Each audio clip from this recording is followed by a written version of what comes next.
Hello guys, स्वागत है आप सभी का आपके अपने YouTube channel ES smart classes में। आज की इस वीडियो में हम साइकोलॉजी की सीरीज को आगे बढ़ाते हुए अभिप्रेरणा मोटिवेशन कंप्लीट करेंगे। ये पार्ट फर्स्ट है, इसमें हम अभिप्रेरणा से रिलेटेड थ्योरी कंप्लीट करेंगे। पार्ट सेकंड में हम इससे रिलेटेड क्वेश्चन सॉल्व करेंगे। यह वीडियो ऑल टीचिंग एग्जाम्स की दृष्टि से मोस्ट इंपॉर्टेंट है। वीडियो को लास्ट तक जरूर देखिएगा और वीडियो पसंद आए तो वीडियो को लाइक करें और ज़्यादा से ज़्यादा शेयर करें। जिसने भी चैनल को सब्सक्राइब ना किया हो कर लीजिए और साथ ही बेल आइकन को भी प्रेस कर लीजिए ताकि नेक्स्ट वीडियो की अपडेट आपको टाइम पर मिलती रहे। इस वीडियो से रिलेटेड PDF प्राप्त करने के लिए ये है हमारा व्हाट्सअप नंबर। इसमें अपना नाम और नंबर लिखकर सेंड करिए, जिससे आपको हमारे व्हाट्सएप ग्रुप में ऐड कर दिया जाएगा और इससे रिलेटेड PDF आपको प्राप्त हो सकेंगे। स्टार्ट करते हैं आज का टॉपिक। अभिप्रेरणा, इंग्लिश में इसको कहते हैं मोटिवेशन। अभिप्रेरणा होता क्या है? अभिप्रेरणा एक ऐसा आंतरिक बल है जो व्यक्ति को लक्ष्य की ओर या निश्चित व्यवहार करने के लिए अग्रसर करता है। क्या होता है अभिप्रेरणा? यह एक ऐसा आंतरिक बल या शक्ति होती है जो किसी व्यक्ति को उसके लक्ष्य की ओर, जैसे उसके सम्मुख कोई लक्ष्य है तो उसके लिए एक निश्चित व्यवहार करने की ओर ये अग्रसर करेगा। तो ये होता है अभिप्रेरणा। नेक्स्ट देखेंगे अभिप्रेरणा का अर्थ। अभिप्रेरणा का अर्थ क्या होता है? अभिप्रेरणा जो शब्द है वह अंग्रेजी शब्द मोटिवेशन से बना है। इसको इंग्लिश में मोटिवेशन कहते हैं। तो इस मोटिवेशन शब्द की उत्पत्ति लैटिन भाषा के मोटम से हुई है। किसकी उत्पत्ति? मोटिवेशन शब्द की उत्पत्ति किस भाषा से हुई है? लैटिन भाषा के किस शब्द से हुई है? मोटम शब्द से, मोटम शब्द से, जिसका अर्थ है गति करना। क्या अर्थ होता है इसका? गति करना। तो ये कंप्लीट हो गया अभिप्रेरणा का अर्थ। अब हम देखेंगे अभिप्रेरणा की प्रमुख परिभाषाएं। अलग अलग मनोवैज्ञानिकों ने अलग अलग परिभाषाएं दी हैं। कुछ इंपॉर्टेंट परिभाषाएं हम यहाँ पर देखेंगे। जैसे सबसे पहली परिभाषा है स्किनर के अनुसार। स्किनर ने क्या कहा है कि अभिप्रेरणा अधिगम का सर्वोत्कृष्ट राजमार्ग है। क्या है अभिप्रेरणा? सीखने का। अधिगम मतलब सीखना। सीखने के लिए अभिप्रेरणा सर्वोत्कृष्ट राजमार्ग है। इसे हम कैसे याद कर सकते हैं? स्किनर, नर और राजमार्ग। तो इसे हम ऐसे याद कर सकते हैं, स्किनर और राजमार्ग। तो ये स्किनर की परिभाषा हो गई। नेक्स्ट देखेंगे गुड के अनुसार। गुड ने क्या कहा था? अभिप्रेरणा किसी कार्य को आरंभ करने, जारी रखने एवं नियंत्रित करने की प्रवृत्ति है। क्या है अभिप्रेरणा? किसी कार्य को आरंभ रखना, फिर उसे जारी रखना और फिर उसको नियंत्रित करना। ये क्या हुआ? एक अच्छी प्रकार की, मतलब एक गुड प्रकार की परिभाषा। तो इसे हम ऐसे याद रख सकते हैं, किसी कार्य को आरंभ करना, पहले शुरू करना, फिर उसको जारी भी रहे वह और फिर उसे नियंत्रित भी कर सके, तो वह क्या हुआ? गुड हुआ, मतलब अच्छा हुआ। तो इसे हम कैसे ऐसे याद कर सकते हैं? ये हो गई गुड के अनुसार। नेक्स्ट है मैकडोनाल्ड। मैकडोनाल्ड ने क्या कहा था? इन्होंने कहा था कि अभिप्रेरणा व्यक्ति के अंदर एक आंतरिक शक्ति है। क्या है अभिप्रेरणा? ये व्यक्ति के अंदर एक आंतरिक शक्ति है, या इसी को कह सकते हैं व्यक्ति के अंदर ये ऊर्जा, आंतरिक शक्ति परिवर्तन है, या इसी को कह सकते हैं व्यक्ति के अंदर अभिप्रेरणा ऊर्जा परिवर्तन है, जो व्यक्ति के भावों के उद्वेलन और पूर्वानुमानित लक्ष्य जो हैं उनके संबंधों से ज्ञात होता है। तो ये हो गई मैकडोनाल्ड की परिभाषा। नेक्स्ट है वुडवर्थ के अनुसार। इन्होंने क्या कहा था? अभिप्रेरणा व्यक्ति की वह दशा है जो किसी निश्चित उद्देश्यों की पूर्ति के लिए निश्चित व्यवहार को स्पष्ट करती है। क्या कहा था इन्होंने? कि अभिप्रेरणा जो होता है वह व्यक्ति की वह दशा होती है कि उसमें क्या होता है कि व्यक्ति के जो निश्चित उद्देश्य होते हैं उनकी पूर्ति के लिए अभिप्रेरणा से निश्चित व्यवहार स्पष्ट होता है। नेक्स्ट परिभाषा है क्रेंच एवं क्रेंचफील्ड के अनुसार। अभिप्रेरणा हमारे क्यों का उत्तर देती है। इसमें कौन सा वर्ड मुख्य है? क्यों। क्रेंच और क्रेंच, क्रे से क्यों, मतलब इसे हम ऐसे याद कर सकते हैं, क्रेंच एवं क्रेंच फील्ड के अनुसार क्या है? अभिप्रेरणा हमारे क्यों का उत्तर देती है। अब नेक्स्ट देखेंगे अभिप्रेरणा के प्रकार। अभिप्रेरणा के कई मनोवैज्ञानिकों ने अलग अलग प्रकार बताए हैं। तो सबसे पहले हम देखेंगे सामान्य प्रकार। सामान्यतः कितने भागों में अभिप्रेरणा को बांटा गया है? तो 2 भागों में बांटा गया है। कौन कौन से? आंतरिक अभिप्रेरणा और बाह्य अभिप्रेरणा। आंतरिक अभिप्रेरणा क्या होती है? आंतरिक अभिप्रेरणा में किसी भी अनुक्रिया के लिए बाह्य उद्दीपक की आवश्यकता नहीं होती है। क्या होती है आंतरिक अभिप्रेरणा? कि व्यक्ति जो कुछ भी अनुक्रियाएं करता है, क्रियाएं करता है, तो उसके लिए व्यक्ति को किसी बाह्य लक्ष्य की आवश्यकता नहीं होती, बल्कि प्राणी स्वयं अपनी इच्छा से किसी कार्य को करता है। मतलब अपनी खुद की इच्छा से प्राणी किसी कार्य को करता है, उसके लिए किसी बाह्य उद्दीपक, बाह्य लक्ष्य की आवश्यकता नहीं होती है। और इस प्रकार की अभिप्रेरणा जो होती है वह प्राणी में स्वयं निहित होती है। तो यह हो गई आंतरिक अभिप्रेरणा। अब नेक्स्ट देखेंगे बाह्य अभिप्रेरणा क्या होती है। इस प्रकार की अभिप्रेरणा में किसी भी अनुक्रिया के लिए बाह्य उद्दीपन की आवश्यकता पड़ती है। इसमें क्या होता है, बाह्य उद्दीपन या किसी बाह्य लक्ष्य की आवश्यकता पड़ती है, जबकि आंतरिक अभिप्रेरणा में बाह्य लक्ष्य की आवश्यकता नहीं पड़ती थी। प्राणी स्वयं अपनी इच्छा से किसी अनुक्रिया को नहीं करता। इसमें प्राणी अपनी इच्छा से किसी अनुक्रिया को नहीं करता।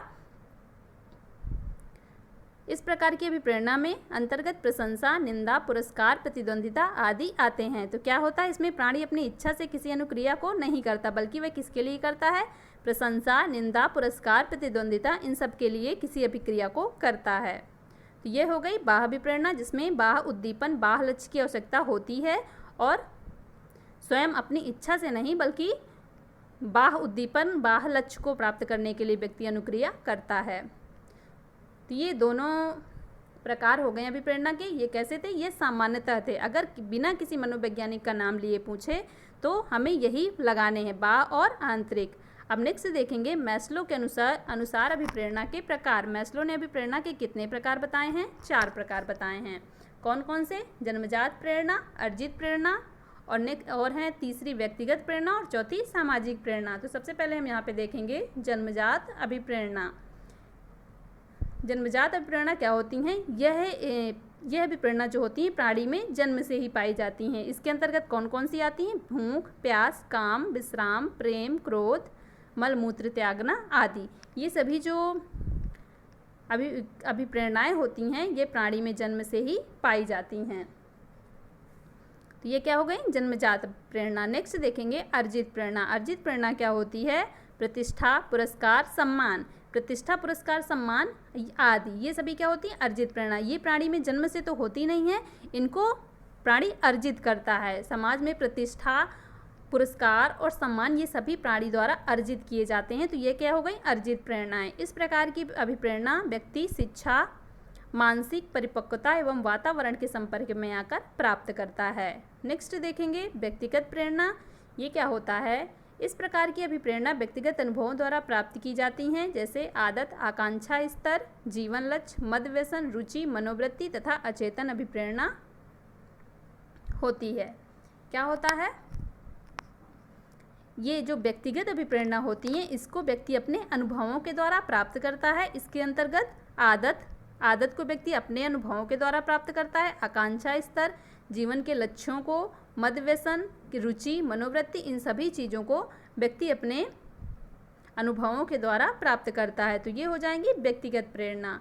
नेक्स्ट है सामाजिक प्रेरणा। ये क्या होती हैं, इस प्रकार की अभिप्रेरणा व्यक्ति को सामाजिक व्यवहार करने की प्रेरणा देती हैं। सामाजिक प्रेरणा जो होती है वह व्यक्ति को सामाजिक व्यवहार करने की प्रेरणा देती है। इसके अंतर्गत जैसे हम रख सकते हैं सामूहिकता की भावना, आत्मगौरव, आध्यात्मिक, सामाजिक सुरक्षा या आदि। नेक्स्ट देखेंगे गैरेट के अनुसार अभिप्रेरणा के प्रकार। गैरेट ने कितने प्रकार बताए हैं, गैरेट ने अभिप्रेरणा के 3 प्रकार बताए हैं। सामान्यतः अभिप्रेरणा को 2 भागों में बांटा गया है, मैस्लो के अनुसार 4 भागों में, और यहाँ गैरेट ने कितने बता दिए, 3 प्रकार। कौन कौन से, जैविक अभिप्रेरणा, मनोवैज्ञानिक अभिप्रेरणा और सामाजिक अभिप्रेरणा। जैविक के अंतर्गत आ गया भय, क्रोध, प्रेम। मनोवैज्ञानिक के अंतर्गत आ गया रचनात्मकता, चिंतन, और सामाजिक के अंतर्गत आ गया जैसे प्रतिष्ठा और सम्मान। नेक्स्ट देखेंगे थॉमसन के अनुसार अभिप्रेरणा के प्रकार। थॉमसन ने कितने प्रकार बताए हैं, इन्होंने अभिप्रेरणा के 2 प्रकार बताए हैं। कौन कौन से, स्वाभाविक अभिप्रेरणा और कृत्रिम अभिप्रेरणा। तो स्वाभाविक के अंतर्गत जैसे हम रख सकते हैं जो व्यक्ति के स्वभाव से हो, जैसे कह सकते हैं खेलना, कोई सुख प्राप्त करना, भूख लगना। तो ये क्या हो गई, भोजन, ये हो गई स्वाभाविक अभिप्रेरणा। कृत्रिम अभिप्रेरणा के अंतर्गत रख सकते हैं दंड, पुरस्कार, सम्मान की भावना।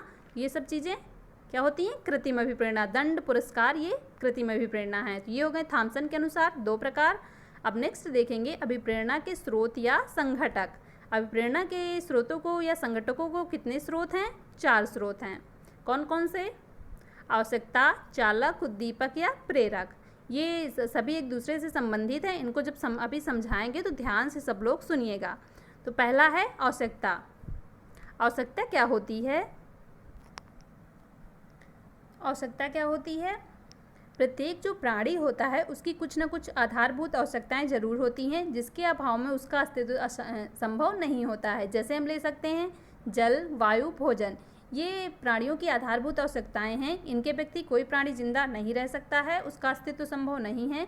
यदि उसकी ये जो आवश्यकताएं हैं आधारभूत, जैसे हम ले सकते हैं जल, वायु, भोजन, तो ये जो आवश्यकताएं हैं, जब ये आवश्यकताएं उसकी पूर्ण नहीं होती हैं तो उसके शरीर में एक असंतुलन उत्पन्न हो जाता है, जिसके फलस्वरूप क्या होता है, उसका क्रियाशील होना जरूरी हो जाता है। तो यहाँ से क्या निकला कि प्रत्येक प्राणी की कुछ ना कुछ आवश्यकताएं होती हैं जिसके बिना उसका अस्तित्व संभव नहीं होता है। अब इसी से रिलेटेड नेक्स्ट है चालक। चालक क्या होता है? अब देखिए, जैसे अभी हमने ऊपर देखा कि प्रत्येक प्राणी की कुछ ना कुछ आवश्यकताएं होती हैं, तो अभी ऐसे ही नेक्स्ट चालक इससे संबंधित है कि प्राणी की जो आवश्यकताएं होती हैं वह उनसे संबंधित चालकों को जन्म देती हैं। कैसे इसे समझ सकते हैं? जैसे प्राणी जो है उसको अगर भोजन की आवश्यकता है तो यह आवश्यकता उसमें भूख चालक को जन्म देगी। किस चालक को जन्म देगी? भोजन की आवश्यकता उसे भूख चालक को जन्म देगी, और अगर उसे पानी की आवश्यकता है तो वह प्यास चालक को जन्म देगी। तो क्या होगा, चालक जो होता है वह प्राणी को एक निश्चित प्रकार की क्रिया या व्यवहार करने के लिए प्रेरित करता है। क्या करता है चालक? कि जैसे उसे भूख चालक की आवश्यकता हुई, भूख लगने पर उसे भूख चालक का जन्म हुआ, और प्यास लगने पर प्यास चालक का जन्म हुआ। तो क्या होगा, चालक क्या करेगा कि प्राणी को एक निश्चित प्रकार की क्रिया करने के लिए प्रेरित करेगा। जैसे भूख जो चालक है उसे भोजन के लिए प्रेरित करेगा, और प्यास जो चालक है उसे पानी के लिए प्रेरित करेगा। तो ये हो गया चालक। चालक क्या होता है? ये किसी भी प्राणी को एक निश्चित क्रिया या व्यवहार करने के लिए प्रेरित करता है। और आवश्यकता हो गई कि प्रत्येक प्राणी की कुछ न कुछ आवश्यकताएं होती हैं। अब नेक्स्ट देखेंगे उद्दीपक। अब इसे भी इसी से रिलेटेड करते हैं। जैसे आवश्यकता पड़ने पर उसकी जो आवश्यकताएं हुई, उसके आवश्यकता से चालक उत्पन्न हुआ। अब चालक के बाद क्या आ गया? उद्दीपक। जब किसी वस्तु की आवश्यकता उत्पन्न होने पर उसको पूर्ण करने के लिए क्या उत्पन्न हो जाता है? चालक उत्पन्न हो जाता है। तो जिस वस्तु से यह आवश्यकता पूर्ण होती है उसी को कहते हैं उद्दीपक। क्या होता है कि जैसे भूख चालक पैदा हुआ था, तो भूख चालक की आवश्यकता किससे पूर्ण होगी? भोजन से। तो भोजन को क्या कह देंगे? उद्दीपक। तो यो क्या हो जाएगा? उद्दीपक। अब जैसे यहाँ पर देखिए, पहले आवश्यकता उत्पन्न हुई, फिर आवश्यकता से चालक उत्पन्न हुआ, और फिर जिस वस्तु से चालक पूर्ण होगा या जिस वस्तु से चालक संतुष्ट होगा तो वह हो जाएगा उद्दीपक।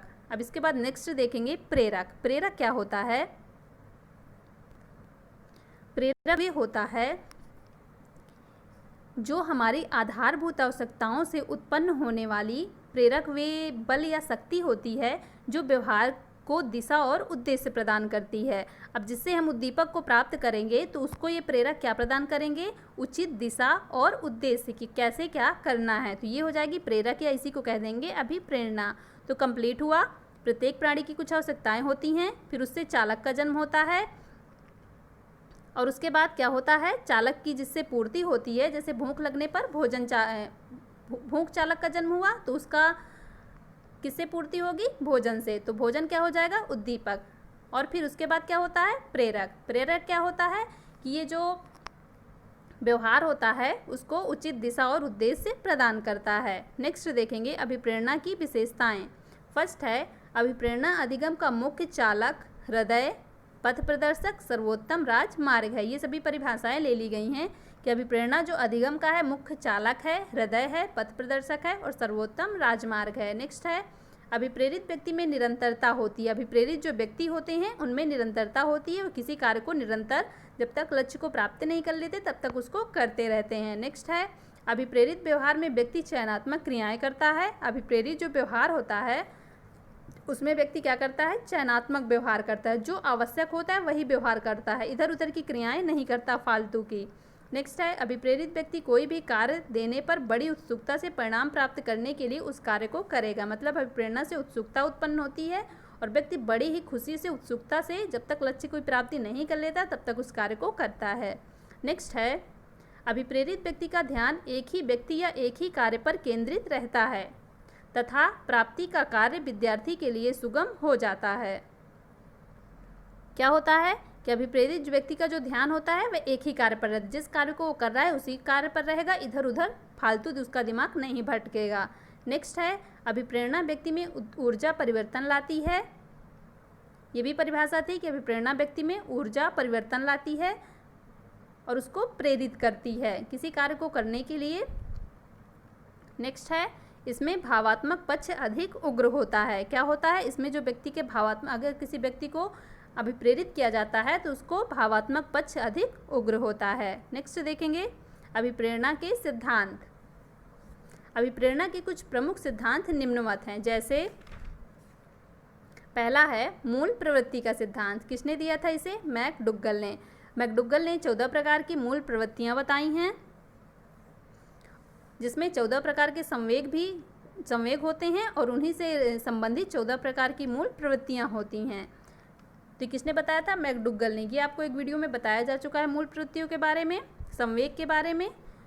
तो यहाँ पर हम मूल प्रवृत्तियों के बारे में नहीं पढ़ेंगे बल्कि अभिप्रेरणा का सिद्धांत पढ़ेंगे। तो मूल प्रवृत्ति का जो सिद्धांत है उसमें मैकडुगल ने अभिप्रेरणा के लिए क्या कहा है कि इसके अनुसार कोई भी व्यवहार मूल प्रवृत्ति से प्रेरित होने पर ही किया जाता है।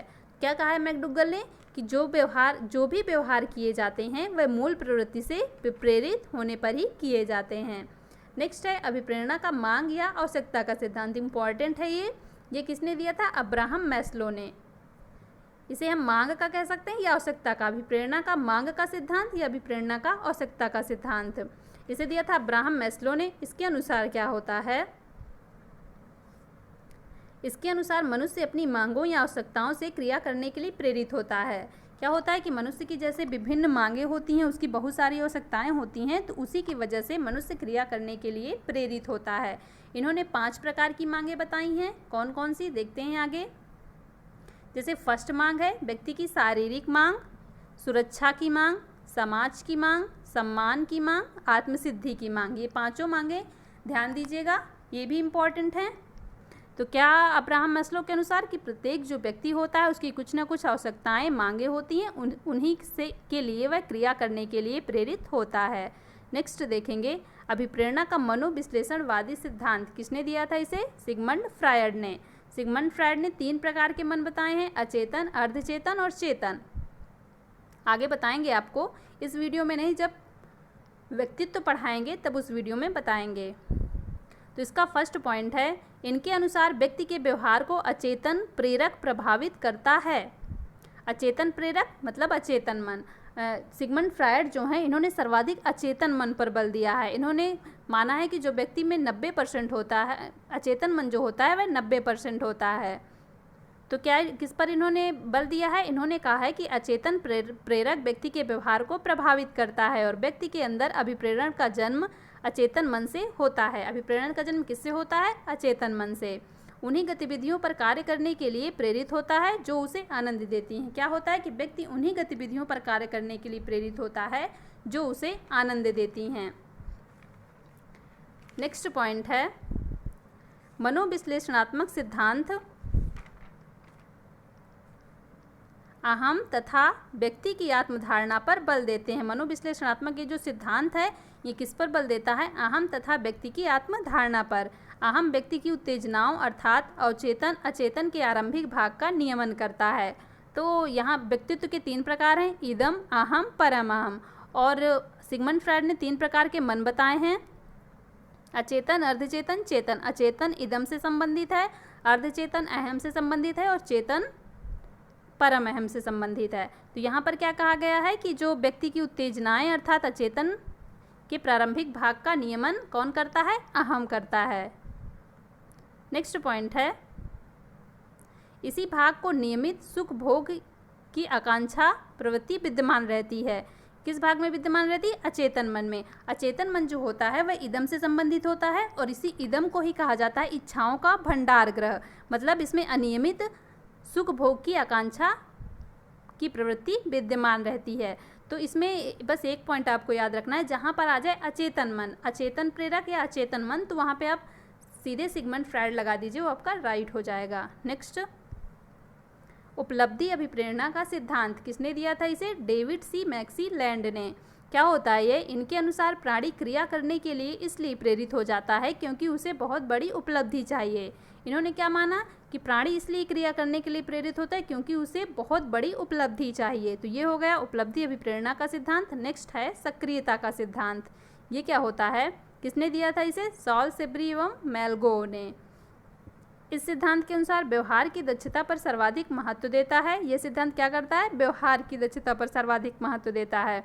इसके अनुसार प्रत्येक प्राणी में कुछ ना कुछ दक्षता होती है और यही दक्षता प्राणी को सक्रिय रखती है, जिससे प्राणी क्रिया करने के लिए प्रेरित होता है। तो क्या है सक्रियता का सिद्धांत? कि प्राणी की कुछ ना कुछ दक्षताएं होती हैं, उसमें कोई ना कोई गुण होता है जो प्राणी को सक्रिय रखता है और उसे क्रिया करने के लिए प्रेरित करता है। तो ये हो गया सक्रियता का सिद्धांत। तो आज का वीडियो कंप्लीट होता है। वीडियो पसंद आया हो तो वीडियो को लाइक कर दें और ज़्यादा से ज़्यादा शेयर कर दें। जिसने भी चैनल को सब्सक्राइब ना किया हो कर लीजिए और साथ ही बेल आइकन को भी प्रेस कर लीजिए ताकि नेक्स्ट वीडियो की अपडेट आपको टाइम पर मिलती रहे। मिलते हैं नेक्स्ट वीडियो पे। Thank you so much guys.